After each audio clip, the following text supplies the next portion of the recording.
Hello Year 5, it's your teacher here, and today I'm going to be teaching you all about video presentations. A video presentation is a type of multimedia text where we provide our audience with information about a topic.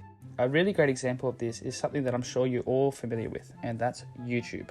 The purpose of a video presentation is to both entertain and to inform the audience. A high quality video presentation is one that includes a wide array of medias, including music, film, photos, and even memes. However, just because the genre we're working with is informative text doesn't mean the information that we use can't be communicated in a fun, exciting, and engaging way. That's the beauty of video presentations, because it allows us to communicate our information in a creative and personalized manner. We are learning how to create and engage with video presentations because we have been learning about literacy and how it is constantly evolving.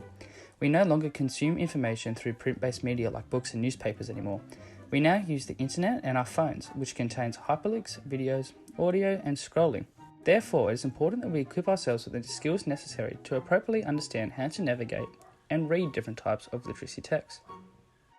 We are now going to watch a short snippet of a video presentation that I made recently on how to make chocolate chip cookies. Here we can see the different types of media I have incorporated in order to engage my audience, while still providing them with the information necessary for them to be able to complete the task. I'm going to start pouring. I'm going to pour it in very carefully.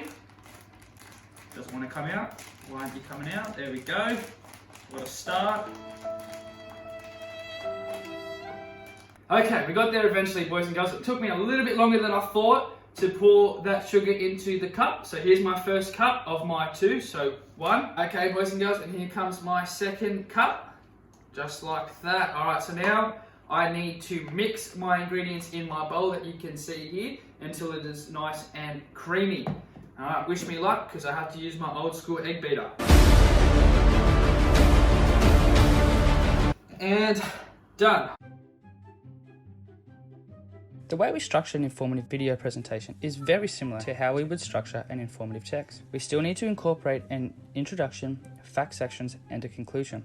However, instead of writing, we are able to communicate this to our audience through visual and audio modes of communication. Our video presentations are going to focus on providing our audience with information on how to create something. This means we can create a video about how to draw something, how to cook something, or even how to build something. The choice is totally up to you. Remember to include in your video what you're doing, how you're doing it, and the steps that you are following in order to complete the task. We will now watch some examples of different presentations so that you can gain a better understanding of what to do, how to start your presentation, and how to structure it. If you're attempting to put together a presentation video and have gotten stuck, you have found the right video. What's going on, everybody? My name is Ryan Snod, it rhymes with odd, and welcome to another video. In today's video, I'm going to be sharing with you how to create your own presentation videos for both in-person presentations as well as online ones. So I've done a lot of presenting in the last couple of years here with presenting for my own business, doing pitch competitions, going and speaking at conferences and events and all those types of things. So I feel like I have a lot of experience that I can share with you guys on how to create your own pitch and presentation videos. Now, most people are afraid of public speaking, and knowing how to structure your presentation with a video can also take some of the stress off of you as a presenter and give you some more clarity and understanding on what your audience is looking for and how to structure your presentation to be successful. I'm going to talk about two different types of presentations. One are in-person presentations, and then the second is going to be online. Tip number one, and one of the most important things you want to make sure your presentation has, is a beginning, a middle, and an end. Having some kind of chronology or a flow of events in your presentation is going to keep people very engaged and very excited and more motivated to listen to you and hear what you have to say. Not having a beginning, a middle, and an end in your video is going to make it very hard for people to follow along, understand what you're trying to get at, and have hope for the end of the presentation. You want to make sure that your pitch deck, your presentation, your video is put into place so it makes sense, it's chronological, it gives people the step-by-step process to go from not knowing anything about your topic to being an expert at the end and being motivated to go do something about it. There are multiple ways you can film yourself and edit your work. One such way that I'll be focusing on today is iMovie. If you want, you can use iMovie's very own webcam or plug in your device or camera to download your film footage. You can even drag and drop videos you filmed in Photo Booth or other devices onto iMovie's timeline. You can even edit and drag videos that you've downloaded online.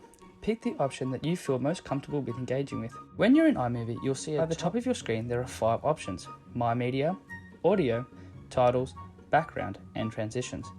My Media is where all your video clips will be stored, so you can keep track of what footage you've added to your project. My Media is not limited to just videos. You can also store and add images here. When your image is in the timeline, double click it to ensure that you've formatted it properly, as Ken Burns is the default setting. Audio is where you can add sounds and music from iMovie's gallery or from your iTunes. Remember that adding audio works the same way the video function works.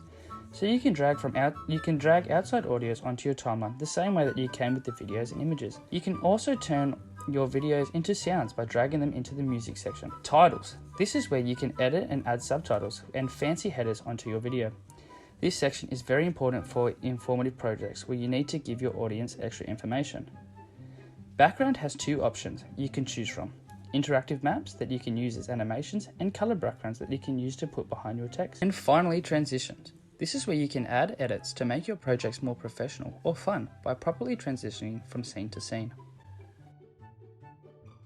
The most important thing about creating your video presentation is to have fun with it. We're not expecting a multi-million-dollar production. We just want to see you communicate your knowledge and become well versed in engaging with new literacy medias. If you need help, you can send me a message on Google Classroom or an email, and I can help you where I can. Also, I'll be running a Zoom session on Tuesday at 11:30, so feel free to pop in and ask any questions there.